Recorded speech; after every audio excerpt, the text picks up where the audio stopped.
আমিন ভাইয়ের সাথে আমার কথা হইতেছে। আমিন ভাই হেভি এক্সাইটমেন্ট নিয়ে আমার জিজ্ঞেস করতেছে, এই সোয়াদ, তুই তো এখন নাম করা সুপারম্যান, তো তুই আমাকে বল না তুই উড়িস কিভাবে? বললাম ভাই, প্রথম আমি কস্টিউমটা পরি, এরপর ডিরেক্টর জাহাঙ্গীর আমারে যেমনি ডিরেকশন দেয় আমি অমনি উড়া বেড়াই। বললো আমিন ভাই আমারে কইলো যে তুই আসলে ভুল করিস, তুই আমার বন্ধু তুষারের কাছে গেলেই পারিস, ও তোরে 2 গ্লাস খাওয়াই দিবে, এরপর তুই এমনি এমনি উড়বি। আসছে বরিশাল থেকে ফাইম আমান সোয়াদ।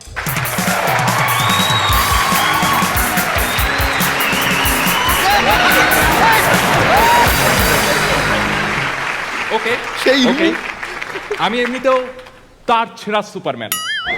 আমাকে সবাই তার ছেঁড়া সুপারম্যান নামে কেন ডাকে জানেন? কারণ ঢাকা শহরের যে অবস্থা, উঠতে গেলে আগে তার ছিঁড়তে হয়, এরপরে উঠতে হয়। ভালো ভালো। যাই হোক, আমি সুপারম্যান হইতে পারি কিন্তু সিঙ্গেল।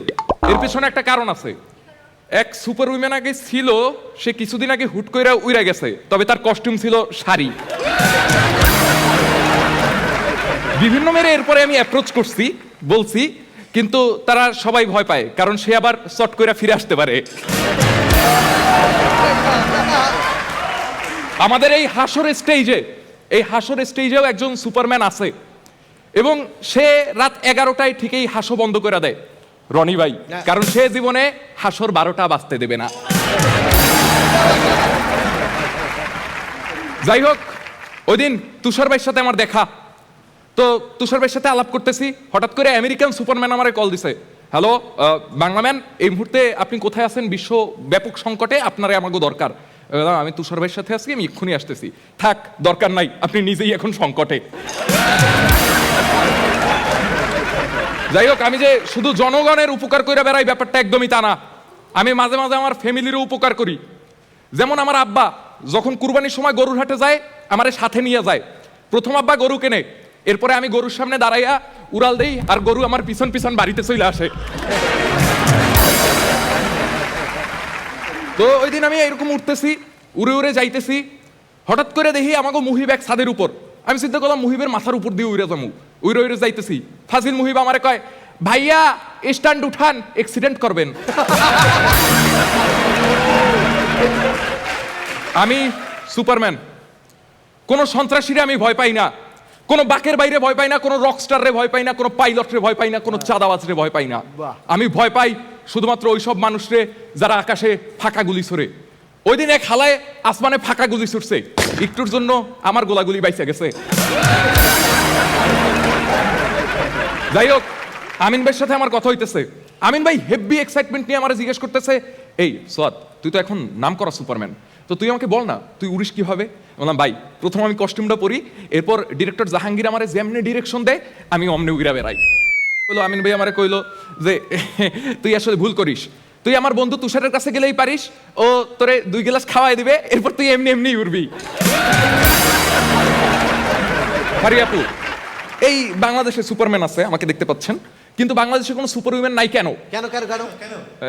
কি মনে হয় আপনার মতো সুন্দর একটা মেয়ে এক কস্টিউমে সারাদিন ঘুরে বেড়াবে? যাই হোক, শেষ করার আগে হ্যাঁ, আর একটা জোক আছে।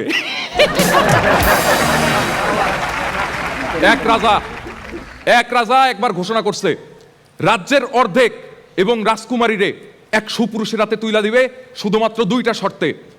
প্রথম শর্ত, সিংহের দাঁত ভাঙা ফেলতে হবে। দ্বিতীয় শর্ত, রাজকুমারীরে খুশি কইরা অজ্ঞান করে ফেলতে হবে। এই কথা শুনে আমি ওভার এক্সাইটেড হয়ে গেলাম। আমি উড়াল দিয়ে চলে গেলাম ওই রাজ দরবারে। আমারে একটা সিংহের খাঁচায় ঢুকায় দেওয়া হইলো। হেভি ধস্তাধস্তি চলতেছে, খাঁচার মধ্যে শব্দ চলতেছে, বাইরে মানুষের শব্দ, সবাই হেভি এক্সাইটেড। হুট করে সব নিস্তব্ধ হয়ে গেল। আমি বাইরে এসে কইলাম, সিংহটারে অজ্ঞান করে ফেলাইছি, এখন কার দাঁত ফেলাইতে হইব?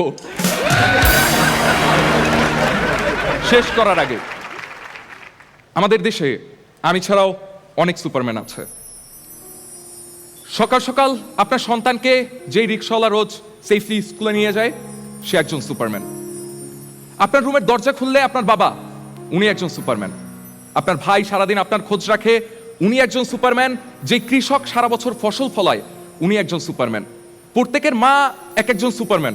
অবশ্যই লাস্ট লাইনটা প্রমাণ করার জন্য আমার ফেসবুক লাইভে আসার কোনো দরকার নাই।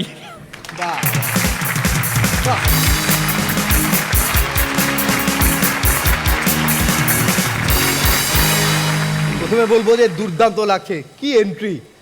মানে আমাদের যদি খালি একটু বাজেট থাকতো ওইদিক থেকে টাঙিয়ে এভাবে নামানো যেত।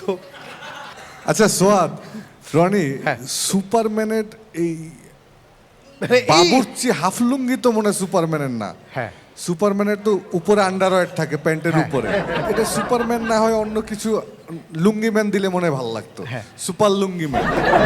শুরুতে আমরা মৌসুমী মৌ। হ্যাঁ, আমার কাছে মনে হচ্ছিল যে আরো কিছুক্ষণ থাকলে ভালো হতো। খুব ভালো ছিল সবকিছু মিলিয়ে, অনেক অনেক শুভকামনা।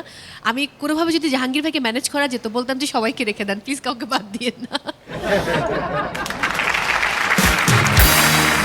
মানে পারফরমেন্স কখন ছোট মনে হয় জানো, যখন ভালো লাগে তখন পারফরমেন্স ছোট মনে হয়, আর পারফরমেন্স খারাপ লাগলে ছোট পার্টও অনেক লেন্দি ফিল হয়।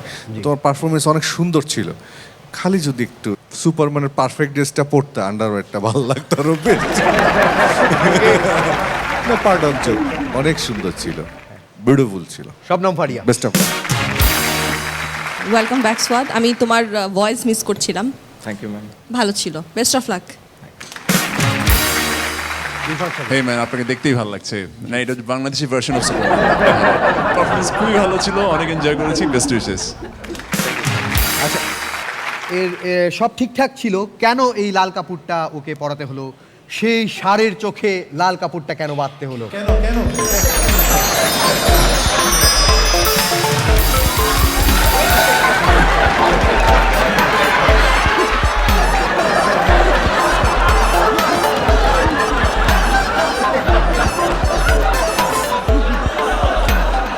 ওকে, আমি একটু বলি, এই যুদ্ধের ময়দানে একটা কথা বলতে পারি, সম্রাট জাহাঙ্গীর যুদ্ধের ময়দানে ভাঙিয়া পড়িতেন না, আর ডিরেক্টর জাহাঙ্গীর ডিরেকশনের সময় জাঙ্গিয়া পড়িতেন না।